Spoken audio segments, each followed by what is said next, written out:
Hello, Furly family. Today we're going to read another Dr. Seuss book called Yertle the Turtle. Let's begin. On the faraway island of Salamansan, Yertle the Turtle was king of the pond. A nice little pond. It was clean. It was neat. The water was warm. There was plenty to eat. The turtles had everything turtles might need, and they were all happy, quite happy indeed.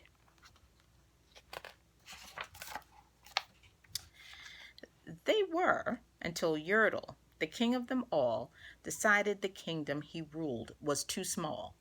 "I'm ruler," said Yertle, "of all that I see, but I don't see enough. That's the trouble with me.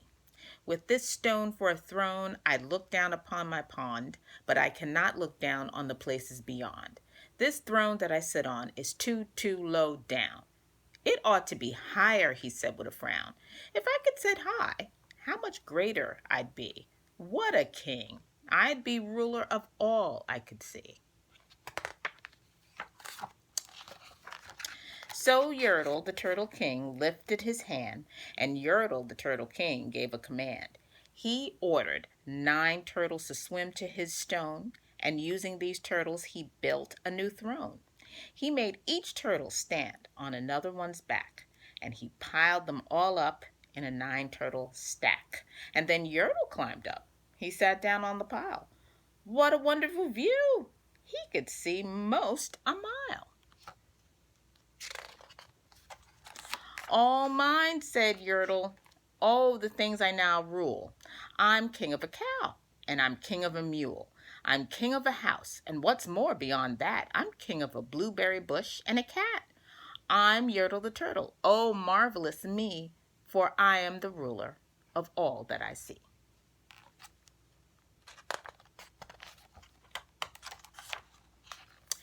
And all through the morning he sat up there high, saying over and over, "A great king am I," until long about noon. Then he heard a faint sigh. "What's that?" snapped the king, and he looked down the stack, and he saw at the bottom a turtle named Mac, just part of his throne. And this plain little turtle looked up and he said, "Beg your pardon, King Yertle. I've pains in my back and my shoulders and knees. How long must me stand here, your majesty, please?"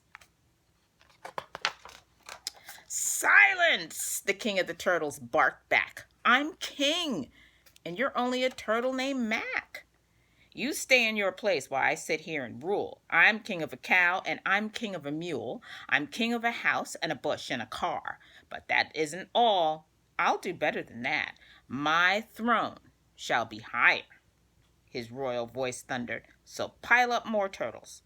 I want about 200. "Turtles, more turtles," he bellowed and he brayed, and the turtles way down in the pond were afraid.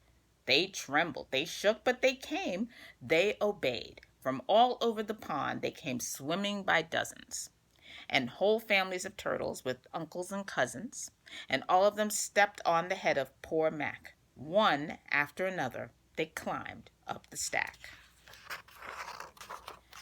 Then Yertle the Turtle was perched up so high he could see 40 miles from his home in the sky. "Hooray!" shouted Yertle. "I'm king of the trees. I'm king of the birds, and I'm king of the bees. I'm king of the butterflies, king of the air. Oh, me, what a throne, what a wonderful chair. I'm Yertle the Turtle. Oh, marvelous me, for I am the ruler of all that I see." Then again from below, in the great heavy stack, came a groan from that plain little turtle named Mac. "Your Majesty, please, I don't like to complain, but down here below, we're all feeling great pain. I know up on top you're seeing great sights, but down at the bottom, we too should have rights. We turtles can't stand it. Our shells will all crack. Besides, we need food. We are starving," groaned Mac. "You hush up your mouth," howled the great King Yertle. "You've no right to talk to the world's highest turtle. I rule from the clouds, over land, over sea. There's nothing, no, nothing that's higher than me.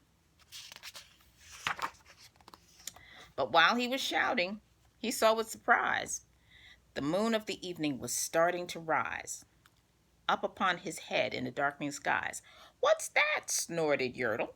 "Say, what is that thing that dares to be higher than Yertle the king?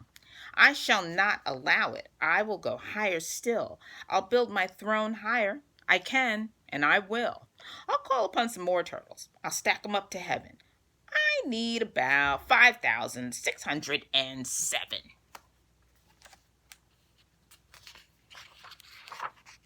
But as Yertle the turtle lifted his hand and started to order and give the command, that plain little turtle below in the stack, that plain little turtle whose name was just Mac, decided he had taken enough, and he had.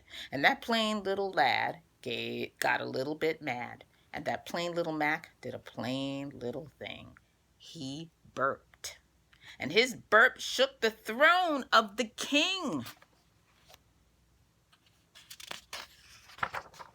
And Yertle the turtle, the king of the trees, the king of the air, and the king of the bees, the king of a house, and a cow, and a mule, well, that was the end of the Turtle King's rule. For Yertle, the king of all of Salamansan, fell off his high throne and fell plunk in the pond.